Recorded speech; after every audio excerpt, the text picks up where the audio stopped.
Hey, what's good, everyone out in Blokpax land? I have got a few members of the team here with me today, and we're going to talk about some of the cards that are coming out of the next drop. We're going to talk to you guys a little bit about some pop reports on the cards, how many of them exist, talk a little bit about the comps, we may talk about the players.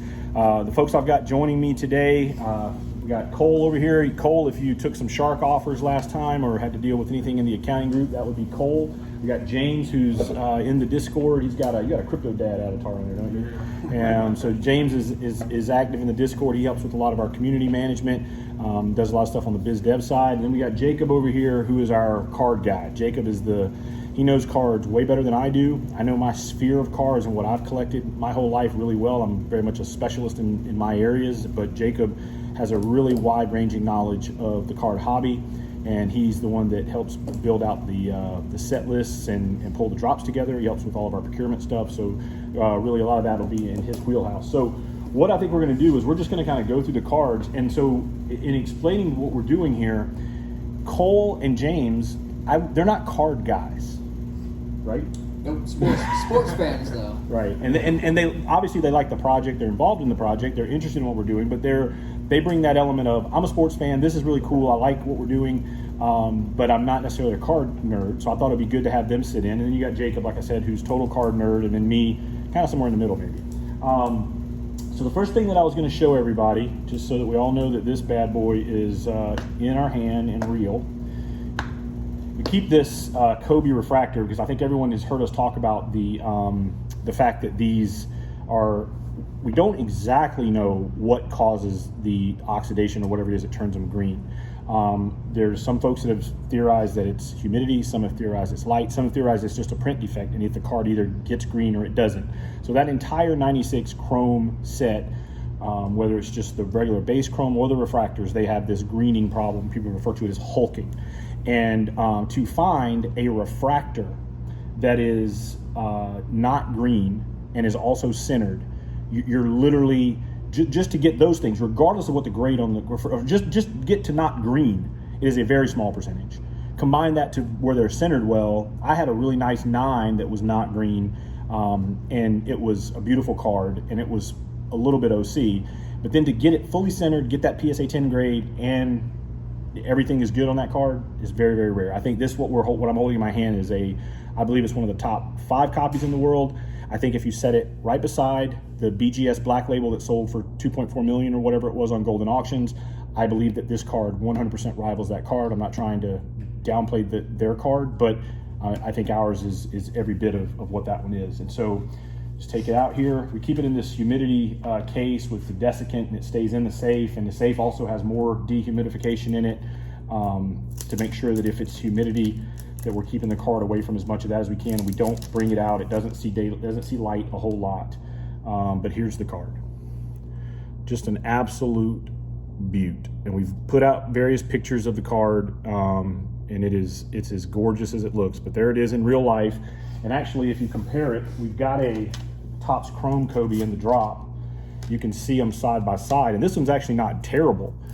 You know, you can see the greening on that one, and if you put it beside the refractor, you can just see the color, the natural color of Kobe in the refractor versus the hulking of the Topps Chrome. And again, this isn't a terribly hulked one. I mean, that's not a bad card, but it's certainly, you can just see it when it's side by side. So this is absolutely just one of the absolute best in the world, and for Kobe, who, you know, iconic, right? And so when you start talking about value on this card, I can just tell you that if this was in my personal collection, it would be very expensive because it's basically irreplaceable. You can get other PSA 10s. I've seen PSA 10s. I think I saw one sell on Golden. I want to say it was like in the low hundreds. Yeah, but it was super green. It was super green. But that's not apples to apples. There is no way in the world you could buy a card of this caliber for $100,000. I don't think there's a way. I don't think you could go buy this card of this caliber for $300,000. I don't know, honestly. Someone asked me, what if you wanted to go replace this? First of all, you have to find it, and I don't know where they are. The Black Label, we saw that one sell for 2.4 million. What could you replace this card for with a like copy? I really don't know. Would $500,000 do it? My gut says no. One sold from PWCC for $600,000, very similar to this card. They were both, if you put them side by side and covered up the registration number, you'd probably have a hard time telling them apart. That was a $600,000 sale. That was a while ago. I know where that card is. I know who has it. I know that it's not coming back out. So that one's out of circulation. And this one obviously is going to be locked on the blockchain. And then you've got the other couple that are out there. Where would they go price-wise? I don't really know. I don't know. I don't know if you could get one for $750,000. I don't know. Maybe one will surface and we'll get a chance to see at auction, but I don't know. But it's an amazing card. It's Kobe's most iconic, and it's our Fracks card for this drop. And got some really interesting things coming in that regard. So let's talk about this bad boy. Tell me what I got here, Jacob. What's in my hand? Got a 1999 first edition. You probably need to speak up a little bit. You got a 1999 first edition Shadowless Hollow Charizard. Yep. And that is a BGS 9. You guys know anything at all about Pokemon? If you would ask me when I was 10, I was a big collector back then. Still have a big collection, but They're probably all destroyed though. yeah. 10-year-old hands aren't good on Pokemon cards. Yep. Yeah, Yeah, same for me, honestly. I have some Pokemon cards back home that I haven't touched in years, but So I haven't made it any secret either that the next Fracks card that's coming is a gem of this particular card. And this one as a 9, if you look at it, I mean, it's really, really nice. If you look at the back, one of the key things that you see on these is you'll see that whiting that'll easily occur on the edges. I saw a PSA 10. Again, I'm not trying to bash anybody's card, from a major auction house. It was one of the most recent sales. Go look at it. It was a $300,000 card. All you have to do is look at the back scan, and the whiting on the corners jumps out. I believe that this one likely it made its 9 grade. It says obviously that I can look and see that surface is 8.5. If it weren't for that surface grade, if that was a 9, it would still not have made it. It's saying the corners are 9, edges are 9. The edges on this card to me are super clean. I don't necessarily see a blemish. I also don't see any obvious blemishes on the corners. The corners on this card are better than that PSA 10. Yeah, BGS is brutal on them cards. Like if you look at the different Speak up. You gotta speak up. If you look at the difference between the pop reports on PSA and BGS is a lot harder on those cards than PSA is. PSA is also graded on a lot more of them too, so Right. there's something to be said there for that. Yeah, be sure you speak up. You're making good points. I want to make sure the camera picks it up. So again, this is a absolute banger of a card. If you're a Pokemon card, this is the Pokemon card to have. Everybody wants the dragon, the lizard. I call him. I don't mean to insult him as a lizard. And you'll get to see the one that we have coming for this later in Frack. So either you guys follow golf much? Yeah, I do. yeah. So big Tiger fans when you were. I'm still a big Tiger fan. I'm family gatherings on Sundays. We always watch some golf. Who doesn't like Tiger? Yeah, everyone Yeah, loves no, Tiger. I love Tiger. I mean, I'm a huge Tiger fan, and obviously hate to see what would happen to him in the car wreck. But this is Tiger's big boy card. The gold edition would be the biggest of the big boys, but this one, the one out of 900, is his SP Authentic. I mean, the autograph on this one, absolutely just smoking. I mean, it is perfect. And a lot of these, the autos do streak a little bit, and this is a heck of a card. Do you have any kind of memories that jump out when you think of Tiger Woods? When you were like, I have one that just really stands out for me. But anything? I know I'm putting you on the spot here. We didn't practice any of this. I'm just putting you guys totally on the spot. I don't know. I mean, I just always the classic fist going up in the air after sinking that putt, I think it was, and that's a classic one for me. We also have my family has some Masters tickets, so I got to see him. I actually was at the Masters when he won it in 2019, so I have some good memories from Tiger, and yeah. Any iconic Tiger memories, James? I don't know if I told you, I used to play golf. I used to live by a golf course. Okay, no, I didn't know So that. like, I mean, I wear Nike a lot. Red is one of my favorite colored shirts. Like, my friends just always used to call me Tiger out there playing golf. I think Nice. that's probably my closest little bit. Nice. Yeah, I just remember in '97 I was down at Augusta National for the practice rounds, and then I remember as he took the lead on Saturday, I was at home watching on television. I remember when Jim Nance said, "Let the record show" at this time Tiger Woods took the lead for the first time ever at Augusta National, and then of course just went on. And Yeah. I mean, just in some of his moments when did the Tiger Slam when he was just so hot, and oh my God, just unbelievable. All right, Jacob, tell us about this card. That is a Speak up a little bit. Update Juan Soto Gold. And pop on this is 194. And we were supposed to talk about values. I'll go back on those previous two cards. So this one right now, comp value on this one around 3,600-ish. So Yeah. $3,600 card. We were talking about Soto earlier. I mean, Cole, I know you're a college baseball player, former college baseball player. You're a big baseball fan. What do you think of Soto? Obviously one of the best hitters out there right now, no doubt about it. He's been consistently putting up numbers since did he win the Rookie of the Year that year? No, Acuna did. Acuna beat him out? Yeah, Acuna beat him out. I thought it was the year before. Yeah, you're right. Yeah. Acuna beat him out. So, I mean, he's been consistently a good hitter. If his team was worth anything this year, he'd be they're highly considered. They're like MVP. 25 games out of first place. So, it's just I think he's got. My son loves Soto as a player. He thinks he deserves the MVP. I don't think he's going to get it. I think his numbers are pretty amazing, but they're hard to put those numbers up in that lineup he's in. But at the same time, they're 20 games out, and they can say that doesn't matter in the voting all they want. I think it will. Harper was in the fight, and they're not out of it yet, but hopefully they will be soon because the Braves are going to take it. But I think Harper is positioned better, and then I think probably even Tatis is positioned better probably than Soto with the voters. I think Soto probably comes in third, maybe second, but I think Harper right now probably is going to. I think he's the one that they want to give it to, and I think that's probably who's going to get it. Circling back to this Charizard, Jacob, you got the comps on this. You got a February 27th comp at 38,000. That was on a 9. Yeah, those comps that I have on there. Those are some older comps, and like I said, the BGS ones just don't pop up. The pop on them is just not high at all. So when you're looking at those, they're really not super recent. Yep. So a March 28th comp of 25,000 and a June 27th comp of 20,000. I don't have those cards in front of me to look at, but the big thing that I will say is that again, these are condition sensitive cards, and it will matter. And you can go look at the scans of this in the set list for yourself. You don't have to take my word for it. I know it's hard to see on this video, but if you look at this card, it's just super clean for a 9. So if that's the range, and I was looking to buy this card for my collection, I'd have to look at that $20,000 comp and see how that card stood up. And I would certainly use that if I was trying to negotiate. But my gut says that this card definitely one of the stronger ones in the a while back. in the One issue. of those actually popped for like $30,000 to $40,000. Like it was a big sale for that card. In a 9. You know. So the Tigers, these ran up. I know these ran up around 45,000 because I'm actually holding a number of these myself, and now it's back down about 20,000. So Tigers had the big run up, and the PSAs. I think they got as high as like 75 or 80, and I think they've pulled back to like 50. But this is a 10-centered banger. This is a great card, but comps in that. You're going to get a little bit of a premium on that 10 centering, but comps in that 18 to 20 range is kind of where that card would be. All right, here's a fun one.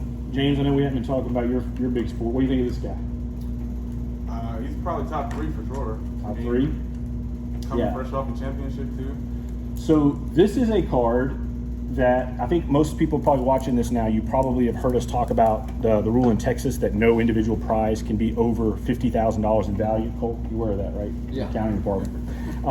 And so this card, if we would set the set list today, it wouldn't be able to go in here because this card is worth more than $50,000. We set the set list 6 weeks ago, sent the bonding in. The card was not $50,000, but it is a Giannis. Can somebody say his last name? Because I can't say it. Antetokounmpo? How you say it? Antetokounmpo? Antetokounmpo. I can't say it, and I try not to say it. I don't want to butcher his name. I can't say it. I mean, I've heard it on broadcast a million times. I cannot say it, and I'm a big collector, but of Giannis, and there are 5 of these in existence. One of them was set up right beside us at the National, and I talked to the guy for 3 days about the card, and he would not come off $100,000. They had already won the championship at that point. I have one of these in my personal collection, so that's 2, and then this one makes the 3rd of the 5. I don't know where the other 2 are. I bought this card on auction because I thought it was way too cheap, and I bought it for $36,000. They were down 0-2 in the playoffs. People were writing them off, and I was like, that's way too cheap on that card, and I bought it. And that's why this card is in the drop. I do not believe you could get this card today for less than $70,000. I would not sell mine for that. The guy at National wouldn't sell his for that. I don't know where the other two are. This is a super, super rare card. And if you know his golds, the 10 golds, they've been graded collectively 15 times. They've been cracked and resubbed, and there's a few gems in that. But this, you think about this. This is the big card. The only other thing that would sit in between this and the gold is the die cut, and it's a die cut. Yeah, and the die cuts are cool. It's just everybody likes the regular cards. Yep, I agree. I think this is, if you're not, obviously, if you can get your hands on a gold Giannis Prism, $300,000-$400,000. Have one of those sold in gyms since they won? I don't know. What's the I pop know on those? What's the pop there's on only the 10 of. golds? They only make 10 of them. Yeah. So there's 10 pop on the gold, and only 5 pop of those. Well, no, this is 5 in the grade that we have, right? Oh, okay. So they make 60 of these. Okay. So 60 of these were created, and of the 60, it's Only 5 of them are BGS 10s. Sweet. So which is a high ratio for only having 60 cards out. But was this card a redemption or anything, or was it in packs? So that does it's a high. 5 out of 60 is pretty high. That's obviously they took good care of these cards, and they got packed out well. 5 of them made it. But anyway, for a Giannis collector. I mean, this obviously in the non-auto. If you're going to get away, if you're not going to do an RPA, it's gold prism, and then it's this, and then would you rather have personally a gold prism in a lower grade, or would you rather have a BGS 10? I'm a bit of a grade snob myself, and if you were going to give it to me, I would take the gold because I could sell it for more. But if I was going to spend my own money, I'd rather spend my money on the higher graded card. But what do you think about Giannis' style of play? You guys, how do you think fans are going to kind of continue to treat him and his legacy and that sort of thing? Is he an exciting player for you to watch? Kind of boring? That's one of the knocks I've heard on Giannis, is he can be kind of boring to watch. They watch him shoot free throws. Well, he buckled down on those in the finals. He was the one they were counting for, wasn't he? Oh man. Was that Yeah. him? They were doing the count of the 12. I'm or a whatever. shooter myself. It's a little less exciting watching guys who don't shoot threes as much, but can't get too mad at a guy getting dunked on or jumping over. Yeah, no, he covers a lot of ground with that stride, man, and he is. I think he seems like a really great person. I like to collect cards that are good people too, and so that's one of the things that put him in my collection. And then the fact that he stayed in Milwaukee, and he did it with the Bucks. He didn't go super team. He didn't go chase a ring. He brought the ring home to Milwaukee, and I think that matters. Yeah, that's cool. And I think collectors in time will reward him with that. And I don't think this is the only one he's going to get. And so now you throw it over to Luka and some of these other young guns that are kind of coming up, and it's your turn, make your move, right? So May 23rd at Gold, sold on Golden Auctions for $420,000. That's the only thing that recent I could find. May 23rd, and then what was the date of the finals? June. Finals are always in June. Right. So that would have been before they went into the play, and 400. So it would, yes. I mean that's a. That's And the Luka July. gold that was a PSA 10 that sold, that was up in the 6s. You have to think that Giannis now will have closed the gap. That was a PSA gem or a BGS That's gem? a PSA 10. PSA 10. Yeah, I have to think that card is right there with the Luka, if not above it. I mean, so if that Luka was in the 6s, I don't know. I feel like a gold Giannis has got to be now PSA 10. I would think that's got to be I think that's a $600,000-$700,000 card now, at least, maybe more. And so where does that put a gold? Where does that put a BGS 10 orange? Again, if we were putting that in here today, it couldn't go in. It is absolutely above the $50,000 threshold, but it wasn't when we put it in, completely compliant. It was a $36,000 card when it went in the set list. What was the date, Jacob? For what? That set? I think you said May 23rd. I think you said May 23rd. That's when the playoffs started on May 22nd, ended in July 20th. So Okay. that was right at the beginning of playoffs when that sale happened. Yeah. So here's a guy I think everybody will recognize. King James. It's got a LeBron Topps Chrome in here, and this is in BGS. We had a PSA in the last drop. This is a BGS, nice blue chip card, face of the NBA. Pop on this card, Jacob, you wrote down for me at 3,287, and there's 170 tens. So the comps range on this card 6,000 to 11,000. Some recent sales in BGS, you've got them right around that 7,000 range. So just to kind of help you with some value on LeBron. I mean, it's LeBron.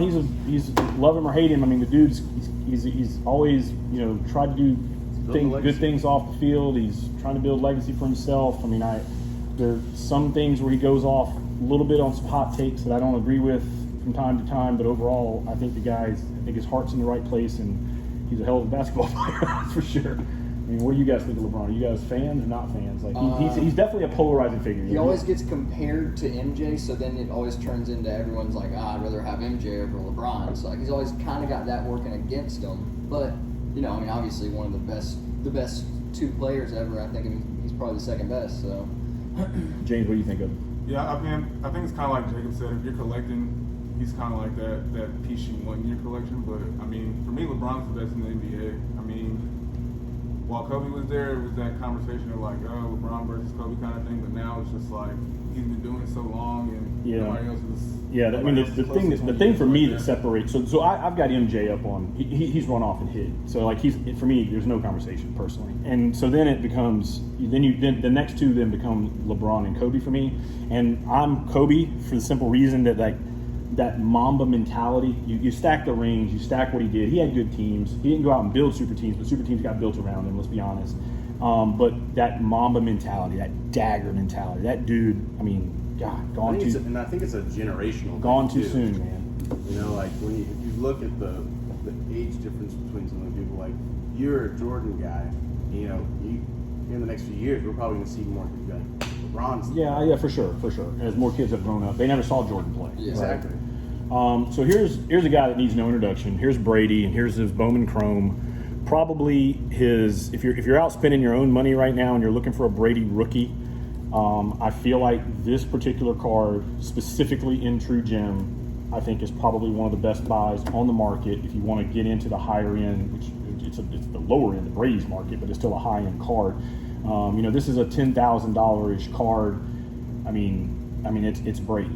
I mean, I just saw he just launched his own clothing brand. He says he wants that to be like Air Jordan. He's doing stuff in the NFT space now. He's got Autograph and their partnership with DraftKings. I mean, he's definitely starting to do some things that we didn't see Brady do 5 years ago. 5 years ago it was only football. We're starting to see now as he's how long do you think he plays? What age? Where does he retire? What's he now? 44. I honestly I don't know. I think he just had a birthday. Pull it up real quick. You got it right there. It's 43, 44-ish. He's up there. I mean, he can't go past like 47. There's no way. 44. He's 44. I think that his personal goal is to, and I don't think he'll do it unless he can keep doing it at a high level. And I know it sounds absurd, and I'm not saying he's going to reach this goal. I think his goal is 50. I'm sure. I think that's what he wants to do. Now, whether he'll accomplish it, I would say this. I have a rule. I do not bet against Tom Brady. Period, full stop. I don't do it. If I'm in Vegas and it's cover, point, it doesn't matter. I don't bet against Tom Brady. I made that mistake at my Super Bowl. No, you fumbled the bag. Yeah. Not gonna make it. Not gonna make it. I had a Brady. I sold the Brady and I kept him out. Not gonna make it. Don't bet against Brady. I bet against Brady last week. The Rams beat him. Yeah, well, you got lucky. Crunch time. We'll talk about that dude here in a minute. All right, so here's one back in your wheelhouse, Cole. Vlad, what do you think of him? Oh, I mean, Vlad has the potential to be one of the best. I mean, he's early on in his career. What's this, his second year? He's 22 years old. Yeah, second year, 22 years old, and he's putting up 46 home runs in that year. I mean, he's got 46 right now, right? I think it's 46, and Salvy's got, 48? Yeah, and so, I mean, 46 at the age 22, it's a good swing. I mean, the guy came up, and I'll be honest, when Vlad came up, I looked at, because I was a big collector in Bowman Chrome Autos, and I did not buy Vlad. And the reason I didn't buy him is because when I looked at him, I saw his body, and I was like, a young guy that looks like that, I'm not going to put my money behind him because he's not showing me that he's got the dedication that it's going to take to excel for a long time. Obviously, all the scouts loved him. He came up with an 80 hit tool. You don't see that. You don't see a prospect arrive with an 80 hit tool grade. And then he struggled, and all of his stuff bottomed out. Then I bought a little bit of Vlad because they got back into the realm of where I thought the prices made sense. So I picked up a few nice Bowman Chrome autos of Vlad, and then that paid off because he's now doing what he and he also got in shape. Yeah, for me it was the home run derby against Alonso. Like when I saw him just go nuts, I was like, this guy. Like, yeah, you got to speak up a little bit. I think like, your voice is too soft for the camera. when I saw him hit against Alonso, it was just you're sitting there like this dude's jacking bombs. And I mean, obviously Alonso had a little more stretch and accuracy with it, but like if you saw power that was coming out of that guy. Yeah. No, Pete, the polar bear in the home run derby, he may never lose that again. Like, because now they put that $1 million on it. I mean, that's real money to these guys that haven't hit arbitration I yet. think when Alonso won it that first year, I think it was more than his salary. I Yeah, think his salary this year too. I think he's Really? still in arbitration. I think he's won it twice, playing for basically league minimum. Yeah. No, he's. I'd yeah. go out there and try to win it too. That's no longer a joke anymore. Right. No, it's $1 million. Is $1 million, man.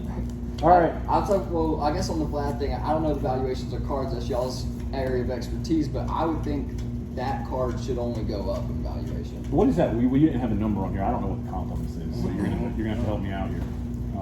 That's the Well, you don't know off the top of your head, man? Dude, you know how many cards you got? Come on, man. So the Vlad Tops Update Gold, BGS 10, 9.5 on the corners, They're like $2,500. $2,500 card. So if you're thinking about what that one's worth as you're making your decisions, $2,500 card. All right, James, you want to talk about this dude? I love Ja. I absolutely love Ja. I got to see him play back in high school when he played against my high school, so he's one of my favorite young guys in the league right now. He is absolutely electric. He is absolutely electric. And some of y'all on here may have heard me talk about this. I grew up literally 2 miles from where Ja grew up. Ja's father and I, T. Morant, we went to school from the time we were kindergarten all the way till the time we graduated. T and I, just when we were kids, we didn't get along all that great. We scuffed a few times on the playground. But T was always a good person as he got older, and I hope he would say the same about me. And I've absolutely been pulling for his son. I went in real heavy on Ja early. I thought the market got a little irrational. And when it did, I did move some of my really big Ja Morant stuff. I had kind of a corner on some of his one-of-ones. I had a corner on some of his gold prisms, black gold prisms.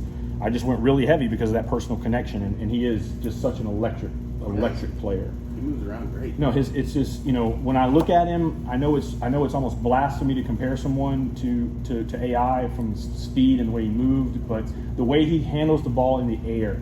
Like, what do you tell a point guard? You tell a point guard, keep your feet on the ground so that you can keep your feet on the ground so you can dish the ball.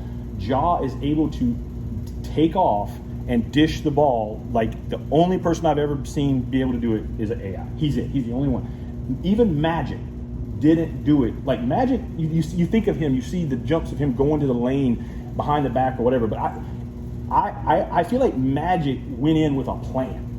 Like AI and Ja, they take off with no fucking plan. Magic was It's like, and until they get in the sky, they don't know where they're going with the ball, and then they figure it out. And like Magic was thinking chess, he was several steps ahead of you. 100%. So I think just the athleticism and what they do, the explosiveness. So this card, we just talked about the Giannis orange. This card right here, Jacob has got it. Jacob says his best guess at a comp is about $7,000. The only recent sale was an SGC 9. All right, my alarm just went off and it shut the camera off, so we're gonna have to patch that together. But we were talking about the Ja. I'm not 100% sure where we were when the alarm went off and I started cursing. But this is the Ja orange. I think I was talking price, and so Jacob's got it where he says best guess at $7,000. Just the thing I would say is, think about this. Think about the caliber player this is. This one is 9-centered, but these cards. If you're familiar with this Prism series from 2019, they're off-centered. Like they're really bad. So 9 centering in this doesn't bother me to the same degree that it does in some other stuff. I had a gold and I bought it with my own money, 9-centered. Just because these are they're hard to get dead centered. But this is a great card. Again, it's one that I think has a lot of upside. It's an explosive, exciting young player, and I think that's a good, fun card to chase and a good one to hold if you want to if you get it and want to hold a young player. I think Ja would be a good case for that. All right, here's a controversial guy. Best hitter in the game ever. Barry? Yeah. Yeah, if you take away steroids, I mean, he's the best hitter ever, is without question. Yeah, if you take away the performance enhancing. No, you did, yeah, but I'm just maybe saying. in this just, era, I mean, you got to think of like people like Babe Ruth. Yeah, I mean, this era, yeah. Bonds is the best ever, man. The big thing about Bonds, and I am not here to knock Babe Ruth. Babe Ruth is a legend. But Babe Ruth, he played in an era where not everyone could even play sports. Yeah, that's true. I mean, James and I, we couldn't have played against Babe Ruth. That's true. So and that's just one factor working against. Right. I mean, Barry Bonds, he did it, and he wasn't the only one juiced. The pitchers were juiced too. I'm bitter. I'm bitter with some of the stuff that happened with Bonds. I'm not gonna lie. I wouldn't count myself as a Bonds fan, but I am a appreciator of. Even with the steroids, I'm an appreciator of what he accomplished, because I also think that during that era, it was so rampant that everybody was using it for the most part. And you take that, and he's obviously, and this is his Tiffany. You look at the back of that Tiffany, and you can see the white. And that's the big difference for anybody that doesn't know. The Topps Tiffany's, they're on that white stock. So did y'all know that? Like this card, you can get this card in just the normal base, and the back of the card would almost have like a light brown-ish, it would almost look like kind of like newspaper type color. It wouldn't be that bright white. And when you get the Topps Tiffany, if you look where the card is cut, you could see like off. It's just this really bright white, heavier stock, and that's what makes it a Tiffany. So, talking values on this is certainly adjusted for steroids. It's certainly adjusted for who Bonds is and his legacy. You know, the 762 home runs, obviously with a big asterisk beside it. The comps on this, Jacob's got it at 4,000. It is a Pop 513 card. Again, do you think he gets in the Hall of Fame? I don't know. I think he gets. I think he'll get in. I don't know that he's got one more year on the ballot. Is that it? I think it's only one more year. But he's gonna, I think he will get in. Some of these older guys will die off. Younger writers, peers. I think he will. I think he and others. I think they're going to get in. I think it's just a matter of time. It may be after they're dead and gone, but I think they're going to get in. So. Says during his 8 years, jumps from 36% to 44% to 60% back in 20. Before settling at 61.8% this year. Yeah. I'm not sure. What does it take to get in? 70. Yeah. It's crazy to think about what this card could be without all that. Oh no! You take away the steroids, and it would be. That would be a grail card. 100%. It would be one of the absolute highest value cards in all of the hobby. It would be, because again, what he did, 762 bombs. I mean, just unbelievable. All right. Anyway, so again, we talk about a polarizing figure. I mean, Bonds is one for sure, and I know there are a lot of people that absolutely hate the dude. I don't hate him as a human being. I hate kind of some of the blemish he left on baseball. He and the others as a whole, it bothers me and annoys me, and I don't like it. But I don't hate him as a human. I think it's really kind of fascinating how he watched McGuire and Sosa. He was the best player in baseball. He's up in Pittsburgh. He's getting no love. And this was off of the Ken Burns baseball documentaries where I got this information. And then basically he sat and watched McGuire and Sosa juice up and get all the love when they were battling for the home run title. And he was basically just one day woke up and said, "Screw it, I'm going to do it." And when he did, another level. I mean, he just unbelievable. So and it's because he was better than them to start with, and then when he juiced, he just he was like Superman. We showed this card earlier. This is the Kobe Topps Chrome. Centering on this one, I mean, it's adequately graded at a 9. It's not the greatest centering in the world, and the green, it's not that bad, but it's the corners are pretty sharp. The edges are good. I don't see any chipping on the card. Jacob, you got this one at 4,500. Yeah, and that price varies based off how green it is, how centered it is, just because that's known for that card. Right, yeah. And this was, again, I'd say this is one of the very least centered green. Of the ones that are green, this one's on the low end of greening. That's kind of where I would put it. All right, here's the guy you bet on, Cole. Won you a little bit of money? Yeah, he did. Not much. Not much. I stayed casual this weekend after losing my butt the week before. So Justin Herbert, this is his Silver Prism. There's only 83 of these currently in PSA 10. Only 83. I mean, like Mahomes' Silver Prism, where's he at, Pop? Like closing in on 1,000? Yeah. But the PSA shutdown obviously would have impacted. And I think that's a so big factor. So they're coming. They're coming for sure. And production probably a little higher. So does this settle in maybe a little higher than where the Mahomes is. I'm honestly surprised at the value of this card. The fact that there still is only 83. I guess guys know that more are coming, but 3,800 with that low a supply, I'm surprised it hadn't pumped up more than that. Well, there's also select, like hobbies, retail select is a big deal this year too, and there was just so much of that select out there, and they also added a new level to select. Yeah. So that was one reason why there's just so much more is rookie stuff out.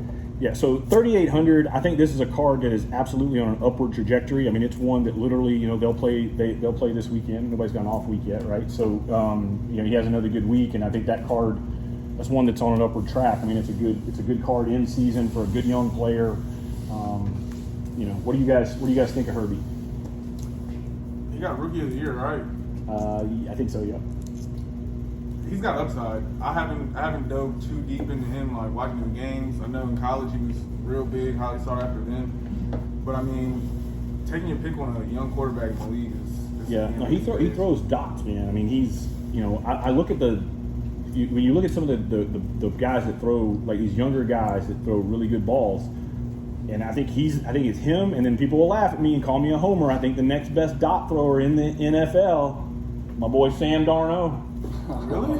Dot thrower, man. I'm telling you, watch him play. I mean, and that he put the right people around him. I'm telling you, he's going to have a good career in Carolina. You want to make some money, go buy a Sam Darnold card. Herbert plays Raiders next week on Monday Night Football. That'd be cool. So there you go. Raiders got off to a good start. That would be good. Yeah, that's a good game. So here's a card. It's pretty iconic. The Mike Trout 2011 update. There's a lot of variations of this between cognac and diamond and gold and black and red and blue. I am a big fan of the reds. The Target reds, I had a good collection of those in PSA 10. Kind of came out of those as the market got a little overcooked, but I don't have any now. But this Walmart blue, I had some of these too. This is a great card, and I'm looking at these comps, and I mean, this is They don't sell very often. Yeah. So you put this at 7,000? I mean, I know I had a blue go off at Golden. It was in like 25,000 PSA 10. Yeah. So kind of at peak. SGC 10 sold for 13,000. So that's where I was starting to try to do some math on to the PSA 9 crossover. Yeah.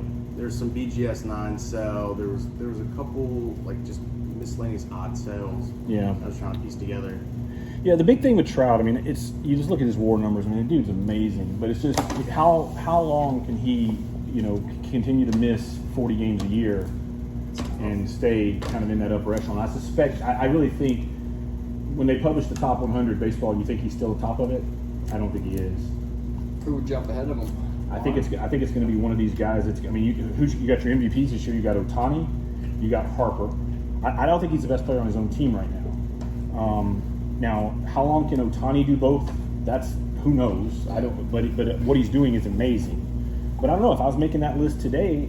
Honest to God, a healthy Trout is still the best player in baseball. Yeah, I still keep Trout at the top. At some point, though, it's got to matter that he can't stay on the field. That's true. I mean, Aaron Judge. I love Aaron Judge. He's one of my absolute favorite players. Same thing. Can't stay on the field. And he's done better this year. He's actually, almost 40 bombs, and he's actually been on the field a fair bit. I think he missed like 20, 25 games. But the Trout, he just, he lost his COVID year. So all of his counting stats now, and you start losing 40 games, 50 games, your counting stats just aren't going to be there. And it's going to be the WAR. He's obviously ahead of so many guys already, but it's just, I don't know. It's going to catch up. I love Trout. I don't want to FUD Trout stuff, but he needs to stay on the field. I hope he can stay healthy and give us a good 5 or 6 year run and show us what he's really capable of here at this stage in his career.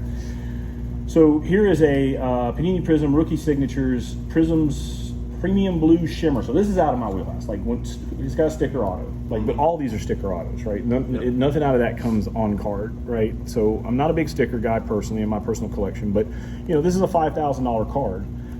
Pop is $25. It's a really good card. If you're a Zion collector, it's a great card. It's not one that personally I would go after. Because I'm just not a sticker guy. Well, most but anticipated players in basketball, like everybody. For sure, no, him as a player, I would go after for sure. Like, did you see Zion play too? Another South Yeah, Carolina. I actually did catch him at Myrtle Beach Classic. Really? Yep. Yeah. I mean, I remember as so we're in South Carolina for those that don't know, and Ja and Zion both South Carolina. Zion was at Spartanburg Day, and Ja played over at Crestwood. Zion was just that. First of all, he was playing against a bunch of private school kids for the most part. I mean, they went and played in some bigger tournaments and stuff, but like the things he would do to people, it was almost child abuse. I mean, it was brutal. I was just like, I think I would have just had a conversation. If I would have been one of those kids, I'd have been like, look, dude, here's the thing. When I'm on the court, if you try to do that, I'm just going to tackle you. So I don't want to hurt you. I'm not looking to hurt you, but I mean, I just can't let you do that, man. I don't want to be on your highlight. Yeah, I'm just going to tackle you. I'm just telling you that now, and I'll get ejected. So protect yourself because I'm coming in for the tackle. That's how I would have done it because I just couldn't have handled that embarrassment. That would have been. He's just so much bigger. It was a man among boys. It really was. So here's a card that's pretty cool. So this is out of the Retro Metal Universe series, and this has got LeBron in his Irish. What's the name of that school? St. Vincent, St. Yes, Mary? St. Mary, St. Vincent. So it's got him in that high school jersey. It's out of that Precious Metal Gems. It's got the Precious Metal Gems Retro. It's a gem. Jacob, you got this card pegged at, you said a PSA 9 sold for $4,500. And so you just tried to extrapolate that, and you hit this one at $7,500. Yeah, I based off. What's the gem rate on this? So BG, yeah, they don't. there's only 6 of these, none higher. PSA's got 2 10s. Yeah, so there's not a lot of gems. It's that. I think that this card. foil. Yeah, I think this card at auction goes higher than $7,500 with buyer's premium. I think that's the best it'll get. And that's the thing. You don't see him sell. So I mean, I wouldn't. I wouldn't sell it right now during the off season. I So wouldn't it's be shocked probably. if It's that was probably. I'll agree with that comp as an off season comp. I think you let the Lakers get to playing again and get doing a little bit, and let LeBron get a little momentum, and I think this card could go for more. But it's a cool card. It's one that I think most anybody would like to have. So here's another young gun from baseball, Tatis. So this is Tatis's, Topps Chrome, and this is a blue wave refractor. And so 75. those are out of 75. It's a pop 5 here in the BGS 10, and Jacob's got this one pegged at 2,800. Obviously, he's probably the most hyped player right now in baseball. As far as he's the one that I think if you ask Manfred who he wants to take over as the face of the game, I think this is it. I think it's this guy. Like he's got the flash. He's got the excitement. He plays. Will he play shortstop? They moved him because of the shoulder. His glove hasn't looked good this year, so I don't know. They'll try to keep him in the lineup wherever they can. If I was him, it's kind of like when Harper came up as a catcher. They obviously moved him to outfield to take and it was the right call. I mean, look at his bat. Look at where his counting stats are going to be. I don't know. I think I like Tatis better as an outfielder. I think there's. I think you can upgrade the glove there at short, and I think. But it is a huge premium to get that offensive production out of that position. Yeah. It's a huge premium, but it's also it wears on you, man. And I was about to say that. Even at the lower levels, it wears on you. And when you start trying to play big league shortstop versus just going out and tracking in the outfield, it's different. And he runs well enough to be a big league. They got to be outfielder. careful then because he is kind of injury prone. Just look what I said about Trout earlier, and they've already put a bunch of money down on this kid, and a bunch of money. So they need him. They need him on the field, and so we'll see kind of how that goes. So we just did a Frax claim on one of these cards, the 1953 Jackie. If any of you do the Topps Living set, which I do, based after the art of this set, this is definitely an iconic set. This is a 6.5. VCP on this is 7,000, but this one I think is, there's no creases anywhere in it. It's sharp. Look how centered it is. If I can get it, you can go look at the scan, but look how centered it is. So this is VCP plus. Yeah, there's no way this. It's a nice copy. It's centered. The color's good. Yeah. If I was holding that card and somebody walked up to me and said, "Hey Jeff, VCP is 7,000. I'll give you 7,000," I would say no, because I would say, "Just show me another copy that's this good that you can get for 7,000." So anyway, that's a low-end comp estimate. I would say is 7,000. Here's the hollow for Mahomes. I'm a big fan of this card. I love the old iconic rated rookie look to it, going all the way back. Jose Canseco, the 84 rated rookie. I've always loved that little logo. To me, I love it. I like this personally. I like these better than the silver. Panini Prism Silvers. They're lower pop. Where'd you put the price on this? You got them. These are at 5. Yeah. At 5 and rising. Yeah, national they were $35. I said they were like, I was thinking they were like 3,000 at national. And so these have gone to 5, and you got here. Silvers are still only 9. Yeah. Really? So this card has moved, and the silvers really haven't. Yeah, and silver's kind of They got a little overcooked last year at the Super Bowl. 100%. Yeah. So, I mean, look, we all see this guy play. I mean, he's so much fun to watch. So, and we'll finish with Gretzky. You know, we had some Gretzky in the last drop. This is a PSA 5. The big difference in this one, this is the OPG. This is the Canadian production. This is the big boy that everybody wants. The PSA 10 of this card in the OPG. That is Gretzky's most iconic card, the OPG Canadian version. Did you know that? That OPG is the printing agent for Topps. No. Was back in the day. And so when you see a card and it's an OPG card, that means it was made for the Canadian market. So what year was that card made? This is a 1979. 79. Yeah, so this is Gretzky's most iconic rookie card. This card in a PSA 10 is $1.5 million, $2 million card. They're really big time cards. So, all right, well we'll try to splice these two videos back together. I think all together is probably going to be somewhere around 45 minutes. I hope you enjoyed seeing the cards. Getting to hear a little bit from some of the other team members besides just me. I know I did a lot of talking, but glad to have these guys participate. And really looking forward to this rip. We got the new token type moving to the 1155. Hopefully, it's going to clean up OpenSea. We're having to do some really unique technical build in order to make that token type work because it's got a semi-fungibility to it. And running the eliminations on a non-fungible token are very easy. I say easy to track, easy to know what you're doing. A lot less room for error on the tech to do 1155s. The guys have been testing. There's nothing like the real world. I just the fact that we have made a change, I would just encourage everyone and just to say we may have a bug. If we do, we'll work through it. This is all still on the bleeding edge. We've got alpha and drop 1 under our belt, but we're moving into a new token type that we hope now is going to carry us forward. May have some bumps in the road. Just if we do, be patient. We've extended the eliminations now. They start sooner. They give you a longer window in between them. That was very requested. We went back and amended the rules to do that. That actually made the technical implementation better for us too. So we're going to be looking to lock the contract, run the elimination, turn it back on, and then you'll have basically, in the early stages, you'll have a full day of trading. Hope you'll enjoy that. Just really excited for it. And I think it's going to be a great draw, a great rip. And I hope you all thoroughly enjoy it. And then we're going to be working on some things coming out of the backside of this. We don't want to have these lulls in our ecosystem where we go this far in between drops. We've got some unique games that we're going to try to bring in the mechanics and maybe do them more frequently. Got a lot of cool things coming to engage the Blokpax community and give you guys something that a project that you can take full pride in and enjoy, and have a lot of different things that you can do to enjoy it besides just wait for one pack drop to the next. But right now it's almost rip time, and we're all pretty pumped about it. You guys pumped about it? Absolutely. I'm pumped about it. All right, everyone, take care, and we'll talk to you soon.